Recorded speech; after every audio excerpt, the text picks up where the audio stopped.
వేదిక మీద ఆసీనులైనటువంటి మన పాఠశాల ప్రధానాచార్యులు మరియు ఉప ప్రధానాచార్యులు, అదేవిధంగా సోదరుడు విజయ్ సార్, సైన్స్ ఫ్యాకల్టీ అయినటువంటి మరి సునీల్ గవాస్కర్ సార్, రామాంజనేయ సార్, నా ముందు ఆసీనులైనటువంటి నాతో పాటు ఇక్కడ పనిచేసేటువంటి ఉపాధ్యాయులకు, నా ముందు కూర్చున్నటువంటి ప్రియమైన విద్యార్థులు అందరికీ నా సైన్స్ డే శుభాకాంక్షలు తెలియజేసుకుంటున్నాను.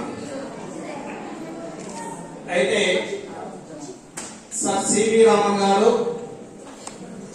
నవంబర్ 7వ తారీఖున తమిళనాడు రాష్ట్రంలోని జన్మించి ఆయన అనేకమైనటువంటి ప్రయోగాలు చేసి మన భారతదేశంలో గొప్ప శాస్త్రవేత్తగా ఆయన ఎదగడం అనేటువంటిది జరిగింది.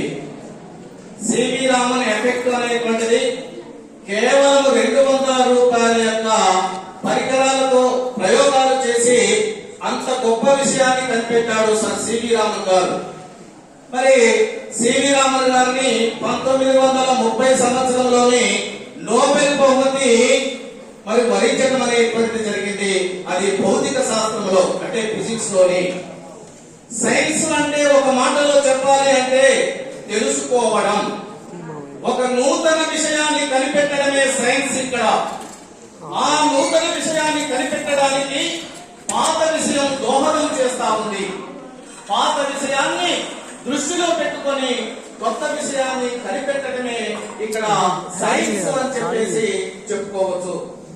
ఇక సైన్స్ సత్యమే చెప్తుంది, ఎప్పుడు అబద్ధం చెప్పదు. సైన్స్ ఆధారాలతో బయట పెడుతుంది. తను చెప్పదలసినటువంటి విషయాన్ని ఆధారాలతో ఈ సైన్స్ అనేటువంటిది చెప్తుంది. సైన్స్ కు మూఢనమ్మకాలను నమ్మదు సైన్స్, అబద్ధాలు చెప్పదు సైన్స్. సైన్స్ అంటే సత్యం, సత్యం అంటే సైన్సే. కానీ ఈనాడు సైన్స్ ను మర్చిపోయి ఇంకా చాలా మంది గ్రామాలలో సైన్స్ ను మర్చిపోయి మూఢనమ్మకాలలో పడి ప్రాణాలను తీసుకుంటున్నటువంటి పరిస్థితిని ఈ గ్రామాలలో మనం చూస్తూ ఉంటున్నాం.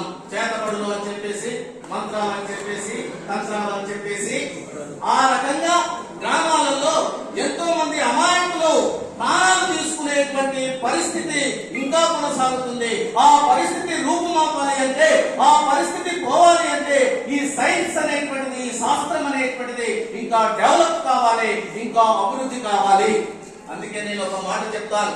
నేను సైన్స్ డే అనగానే నిన్న నుంచి నాకు ఏంది సబ్జెక్టు, ఏం రాయాలి అనుకుంటున్నాను. అయితే మూఢనమ్మకాలు ఒక కాన్సెప్ట్ దొరికింది, దానిపైన ఒక 2 చరణాలు పాడుతాను.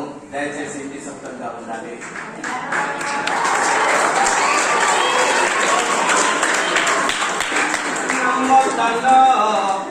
మూఢనమ్మకాలను నమ్మొద్దన్నోగా మంత్రతంత్రాలను, నమ్మొద్దన్నో మూఢనమ్మకాలను నమ్మొద్దన్నోగా మంత్రతంత్రాలను. మంత్రాలు ఉన్నాయంటూ మాయ చేసి చెప్పుతారు, మాయ చేసి చెప్పుతారు.